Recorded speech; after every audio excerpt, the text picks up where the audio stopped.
အားလုံးပဲမင်္ဂလာပါရှင် Star Frame မြန်မာမှာပြန်လည်ကြိုဆိုလိုက်ပါတယ်ဒီနေ့ Cassandra ရဲ့ Pick a Character Reading ကတော့ဂျွန်လအတွက်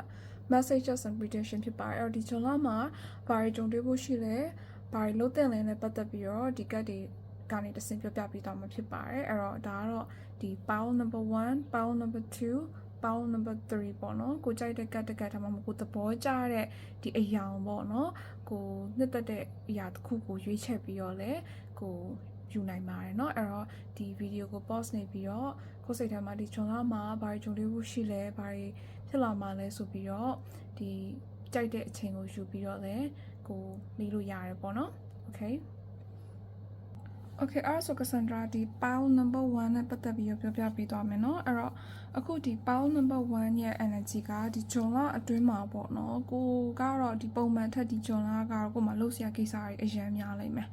အဲ့တော့ဒီလှုပ်ရှားကိစ္စတွေပြီးတော့ responsibility ပေါ့နော်ကိုမဖြစ်မနေလုပ်ကိုလုပ်ရမယ့်အရာတွေပေါ့ကိုမလုပ်ချင်ဘူးဒါပေမဲ့လည်းလုပ်ကိုလုပ်ရမယ့်အကြောင်းအရာတွေရှိရတဲ့အတွက်ကြောင့်မလို့ကိုမဖြည့်ရှင်းခြင်းပေမဲ့လည်းဖြည့်ရှင်းရမယ့်အရာမျိုးတွေ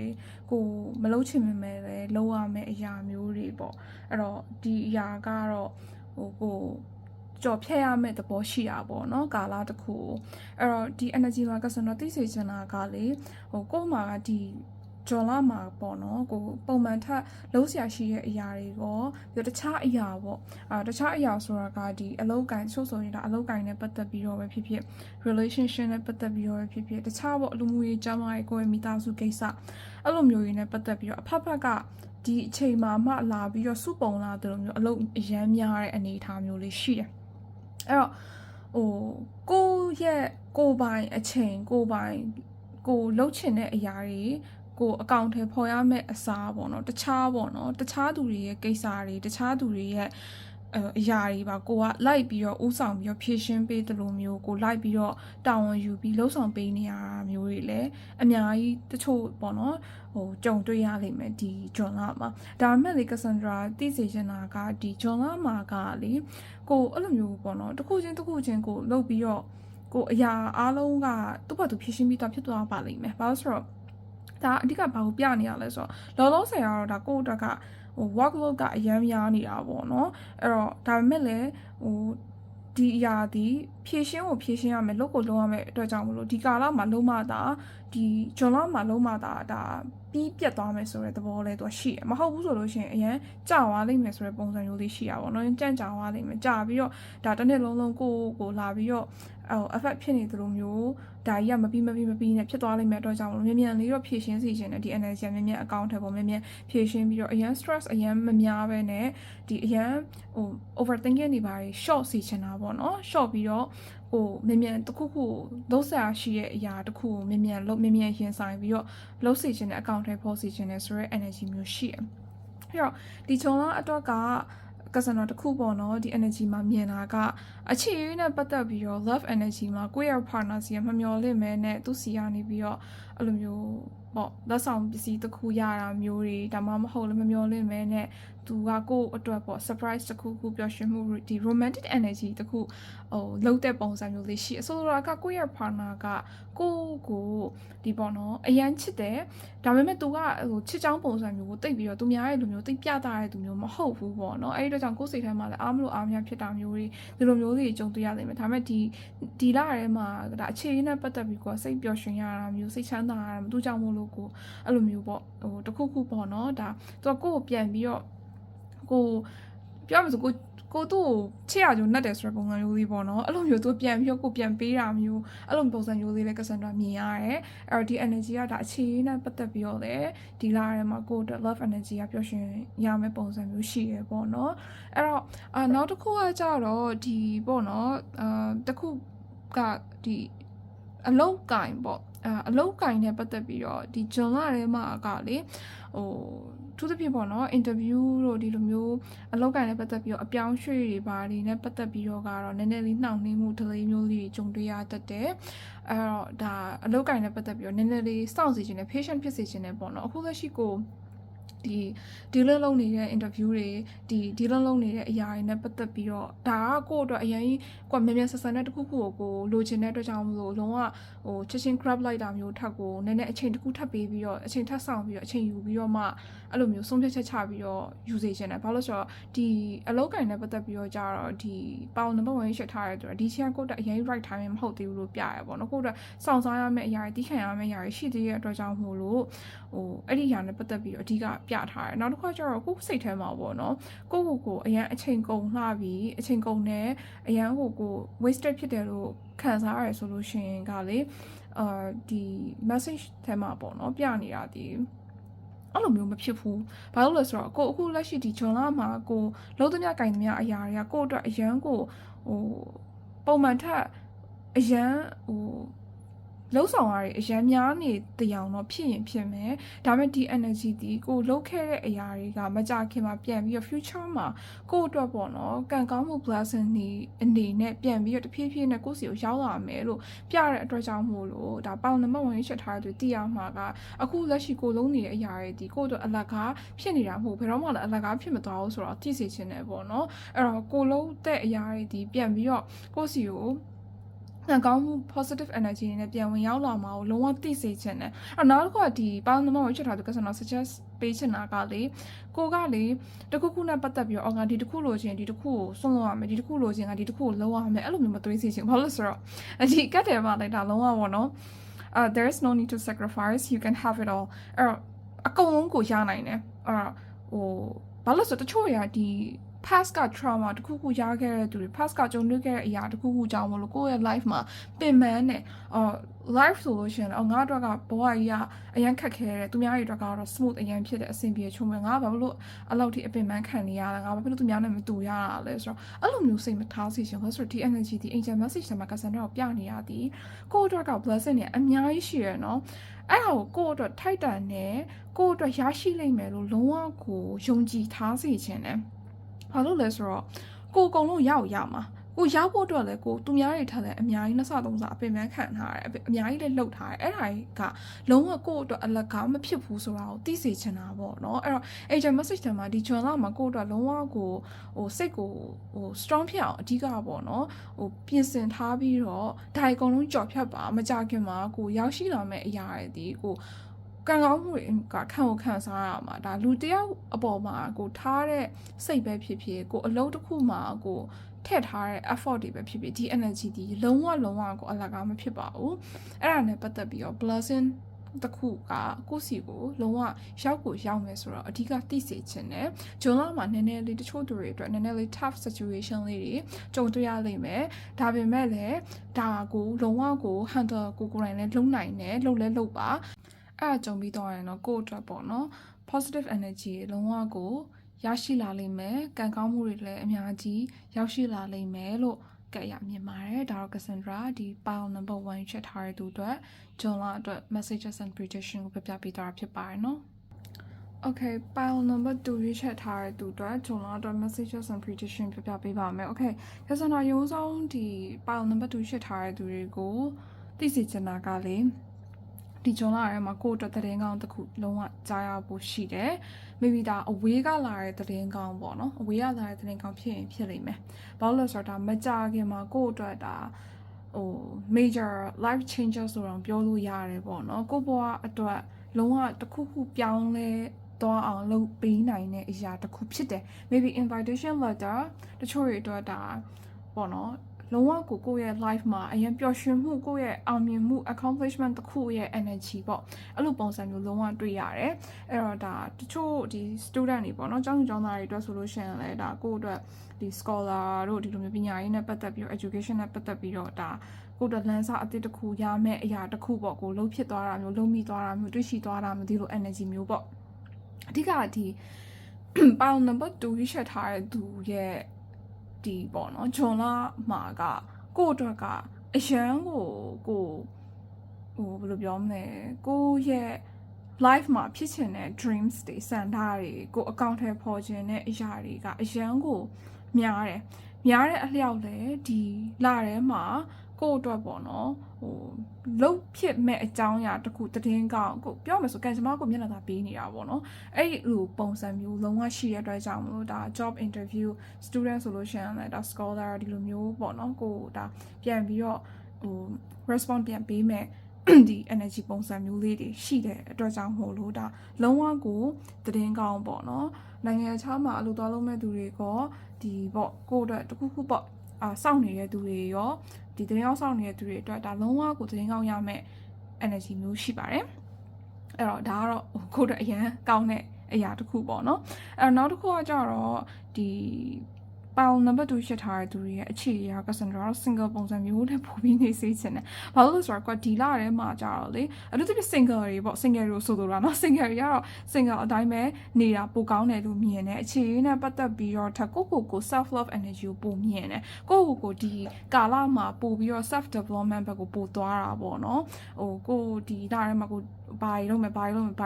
အတွက် self improvement ပုံစံမျိုးကိုပို့ပြီးတိုးတက်ပြီးတော့ကိုပိုကောင်းအောင်ကိုစိတ်ရောလူရော physical ရော mentally ရောပို့ပြီးတော့ strong ဖြစ်အောင်လုပ်ဖို့အကြောင်းအရာတွေဥပမာကိုကဒီသင်တန်းတစ်ခုတက်ဖို့စဉ်းစားထားရဲဆိုကိုရှေ့မှာတော့မတက်ဖြစ်သေးဘူးဒါပေမဲ့ဒီလာမှကိုအကောင့်တွေဖော်ဖြစ်တာဒီလိုမျိုးပေါ့ကိုရိုင်းကလည်းကိုဘာလို့တင်လဲကိုကဘာတွေလိုအပ်နေလဲအဲ့ဒါကိုအမြဲမပြတ်စဉ်းစားပြီးတော့အမြဲတမ်းဒီတိုးတက်အောင်လုပ်ချင်တဲ့သူတွေပုံစံမျိုးပုံပြီးတော့မြင်တာပေါ့နော်အဲ့တော့ဒီဓာတ်ထဲမှာလည်းကိုအရင် motivation ဖြစ်ပြီးတော့ကိုမှရှိနေတဲ့အရာကိုပို့ပြီးတော့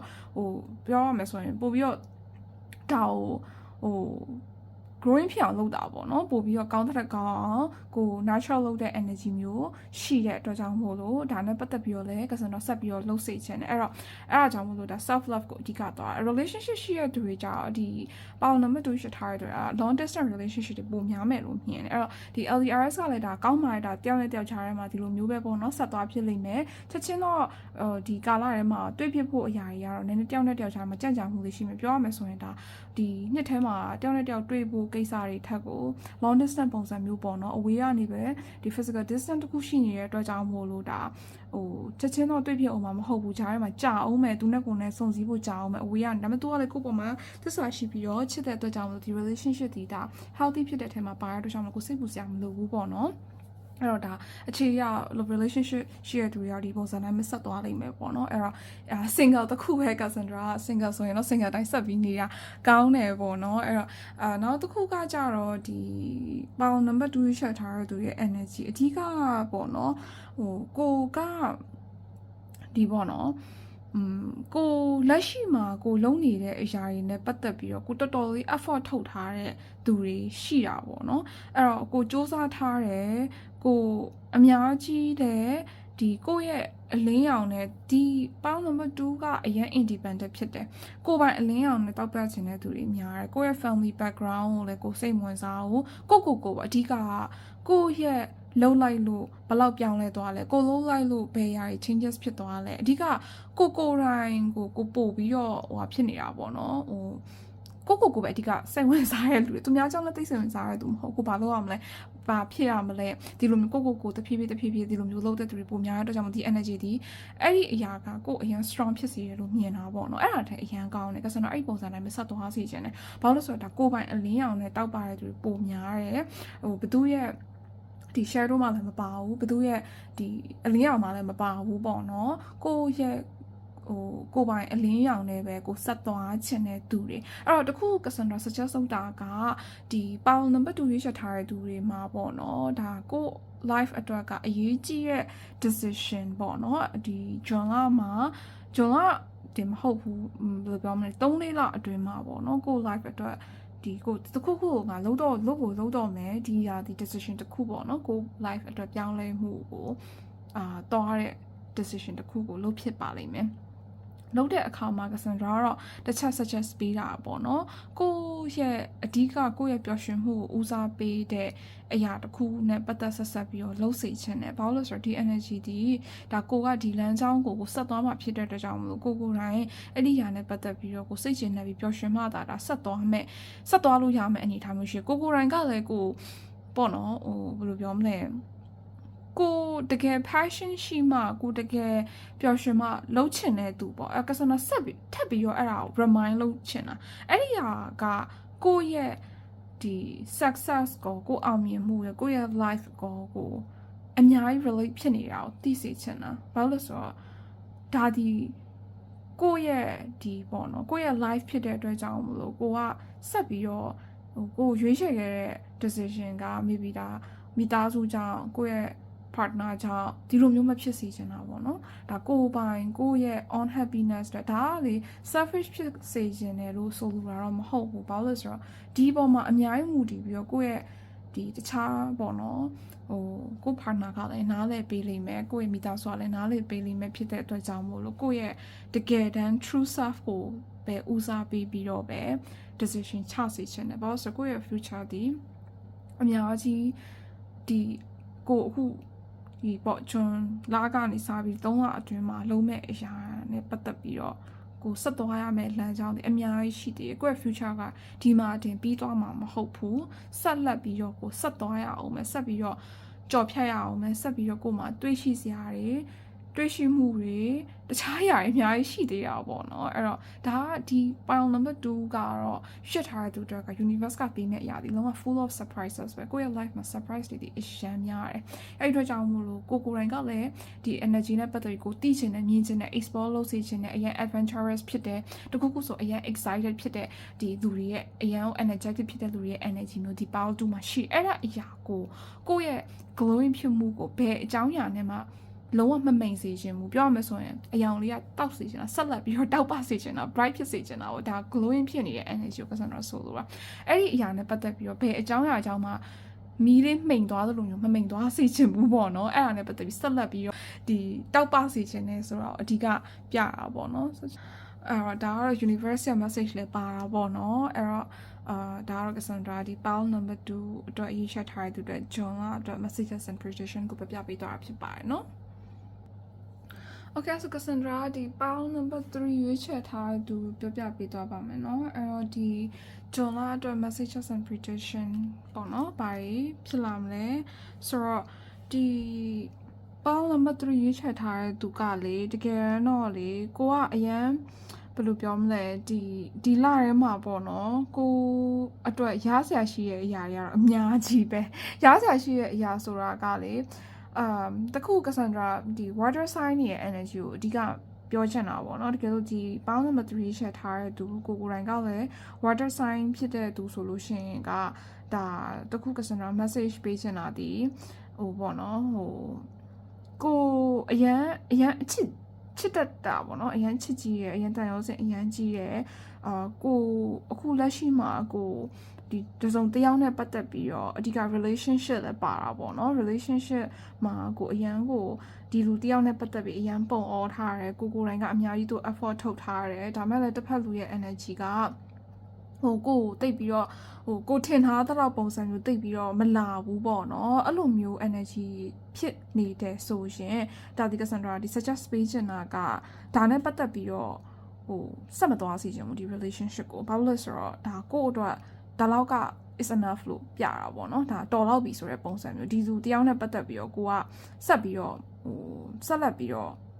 support လည်းမပေးသင့်တော့ဘူး provide လည်းမလုပ်သင့်တော့ဘူးသူနဲ့ပတ်သက်ပြီးတော့လည်းဆက်ပြီးတော့ together အနေအထားမျိုးနဲ့အတူတကွဆက်ပြီးတော့ရှိမနေသင့်တော့ဘူးအဓိကမြင်တာအဲ့ဒါကိုအဓိက Cassandra feelings ရတယ်အဲ့တော့ဒါ relationship နဲ့ပတ်သက်ပြီးကိုယ်ကလည်း water sign ဒီလိုမျိုးဖြစ်နေတဲ့ situation ဆိုလို့ရှိရင်တော့ဒါ let go လုပ်စီခြင်းတဲ့ energy ပေါ့နော် let go လုပ်တာထက်အဓိက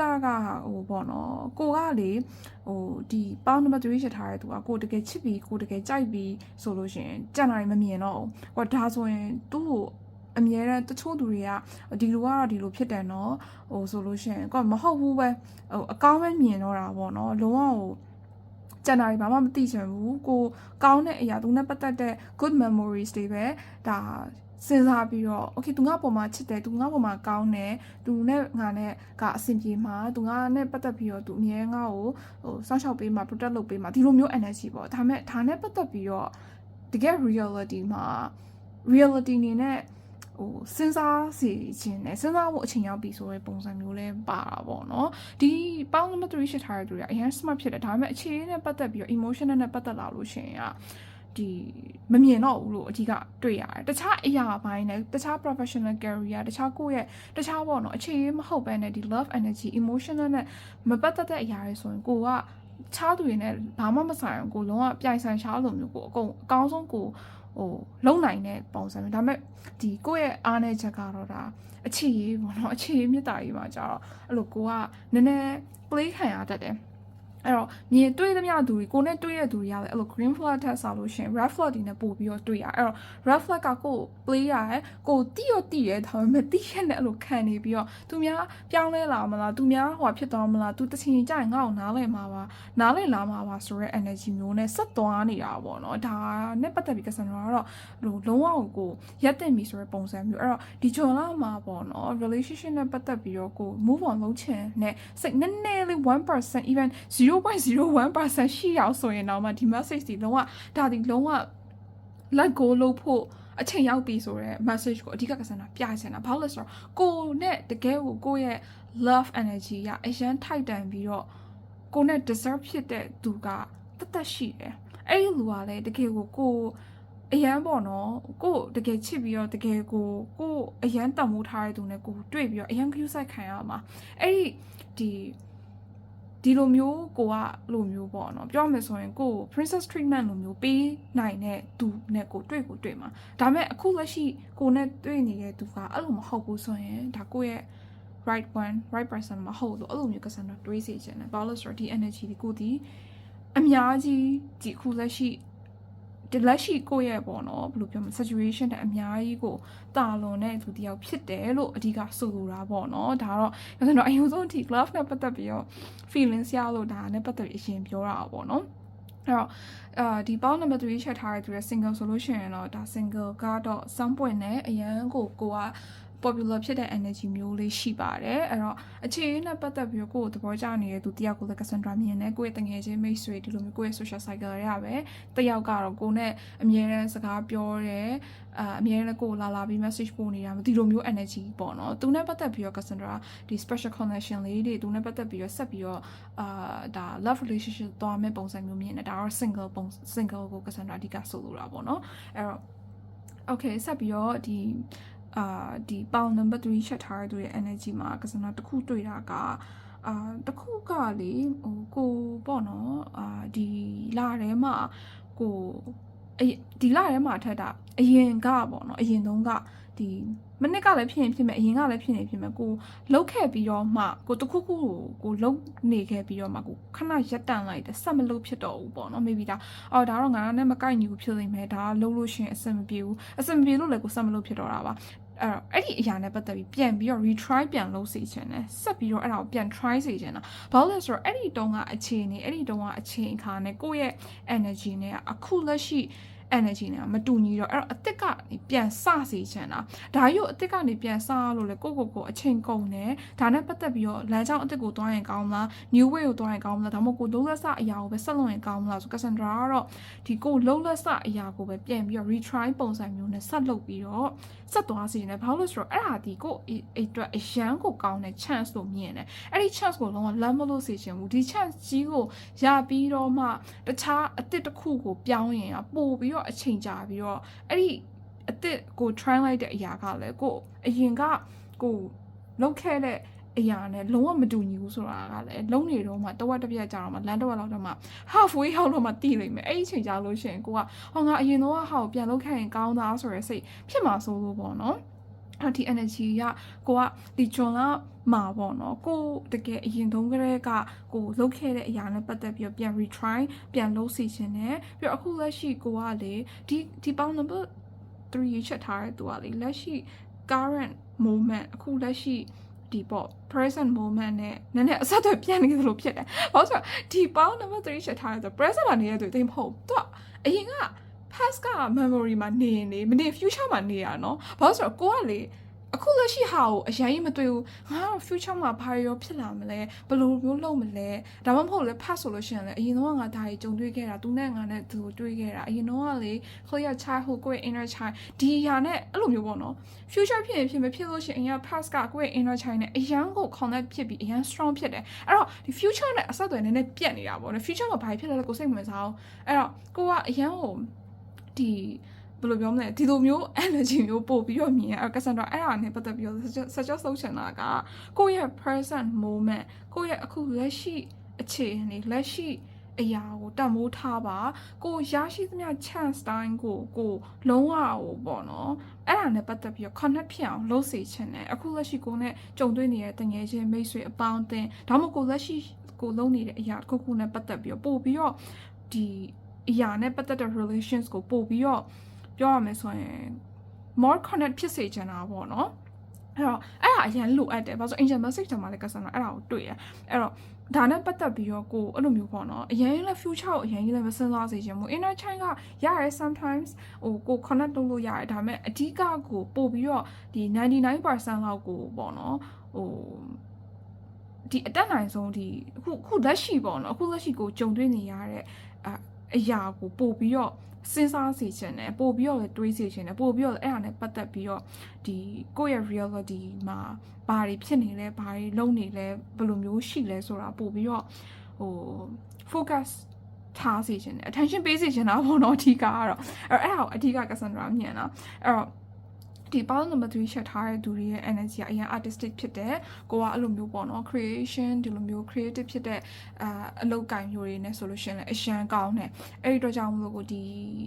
ပေါ့နော်ဒီလာထဲမှာကိုစပြီးတော့တခုခုနဲ့ပတ်သက်ပြီးတော့ကိုလုံးမဲ့အရာတွေရလဲဒါကိုကူညီပေးမဲ့သူတွေကိုယ့်တငယ်ချင်းတွေမိတ်ဆွေကိုတကယ်လုံးမယ်ဆိုရင်ကို support ပေးတဲ့သူတွေအရှမ်းကောင်းတယ် support တဲ့အရာအားကောင်းတယ်ပြီး universe ကလေကိုလုံးချင်တယ်ကိုစဉ်းစားလိုက်တော့အဲ့ဒီຢာတွေကိုအကောင့်ထဲပေါ်ပေးဖို့ဝင်မလေးဘူးသူများသက်စာအများကြီးကန်ကောင်းတယ်လို့ပြောလို့ရတယ်အဲ့ဒီ chance ကလေသူများမရအောင်တော့ကိုပဲရဒါပေမဲ့ကိုယ်စိတ်ထဲမှာဒါကြီးကိုဟိုအဲ့လိုကြီးလည်းမဟုတ်ပါဘူးပေါ့နော်တခြားသူတွေလည်းရပါတယ်ကိုယ့်ကိုထင်ပြီးတော့ဒါကိုဘယ်လိုပြောမလဲတိတ်ပြီးတော့ short တွက်ထားတာပေါ့ဒါပေမဲ့ no တခြားသူတွေကကိုဒီလိုမျိုးဖြစ်ဖို့ကိုသူတို့က3-5ဆလောက်စူးစမ်းနေရတဲ့အချိန်မှာကိုကတခါတည်းနဲ့ရရဆိုတဲ့အရာဒီကိုအတွက် universe ကကို favor ပေးထားတာအဲ့ဒီအရာနဲ့ပတ်သက်ပြီးတော့အဲ့ဒါမမေ့စေချင်ဘူးအဲ့ဒါကိုတမိုးထားစေချင်တယ်တမိုးထားပြောတယ်တကယ်လုံးဆောင်စေချင်တယ်ပေါ့နော်ဒါတော့ Cassandra ဒီ power number 3 share ထားတဲ့သူရဲ့ energy မှာအဓိကပေါ့နော်ဒီဂျွန်လာထဲမှာလည်းကိုယ့်အတွက်ဟိုအများကြီးပေါ့ကူညီပေးမဲ့သူတွေ support ပေးမဲ့သူတွေကိုယ့်အတွက်အဓိက universe ကokay ငါတငယ်ချင်းမရှိ I have no friends အဲ့တော့ဘယ်ကနေတငယ်ချင်းတွေဘယ်ကနေ support ရမှာလဲဆိုတော့ universe က sign ပေးလိမ့်မယ် sign တွေသူ့ရဲ့ sign တွေကိုအဓိကကိုက attention ပေးဖို့တော့လိုတယ်မြင်အောင်ကြည့်တတ်ဖို့တော့လိုတယ်အဲ့တော့အဲ့ဒီအသေးစိတ်ကအစားသူက provide ကိုလုပ်ပေးမှာအဲ့လောက်ထိကိုကဒီအစင်သင့် ready ရနေတဲ့အနေအထားတစ်ခုကိုမှရှိနေတဲ့ကံကောင်းမှုကဒီဂျွန်လာထဲမှာရှိနေအဲ့ဒါကိုလုံးဝဟိုအသုံးပြုစေခြင်းနဲ့အဲ့ဒီ chance ကိုလုံးဝကိုဟိုပေါ့နော်တမိုးထားစေခြင်းနဲ့အဲ့တော့ကို့မှာရှိတဲ့အရာကို့မှာဟိုအခုလက်ရှိမှာကို့မှာဒီဘေးမှာပေါ့နော်ရှိနေပြီးသားအရာတွေကိုဆက်လက်ပြီးတော့ကိုအတွက်ဆက်ပြီးလှုပ်ဆောင်စေချင်တာပေါ့နော်အဲ့ဒါနဲ့ပတ်သက်ပြီးတော့အဓိက Cassandra ကတော့ဒီ power number 3 share ထားတဲ့သူကိုဆက်ပြီးတော့ဆက်လုပ်စေချင်တာပေါ့နော်အဲ့ဒါနဲ့ပတ်သက်ပြီးတော့ဟို suggest လုပ်ချင်တယ်အဲ့တော့ဒီအဓိကကတော့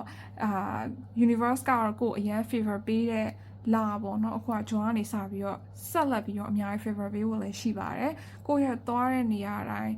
မှာကိုမျက်နှာပွင့်နေစမ်းပွင့်နေလူချစ်လူခင်များရဲ့ energy ကလည်းရှိရတဲ့အတွက်ကြောင့်မလို့ဒီလို communication လုပ်တဲ့ကိစ္စတွေ public relations နဲ့ပတ်သက်ဆက်ဆံရတဲ့သူတွေနဲ့ပတ်သက်ပြီးတော့လေဒါကိုအတွက်ဒါကံကောင်းမှုတွေပျော်ရွှင်မှုတွေကိုမျက်နှာတာပေးခံရတာမျိုးဒီလိုမျိုးပေါ့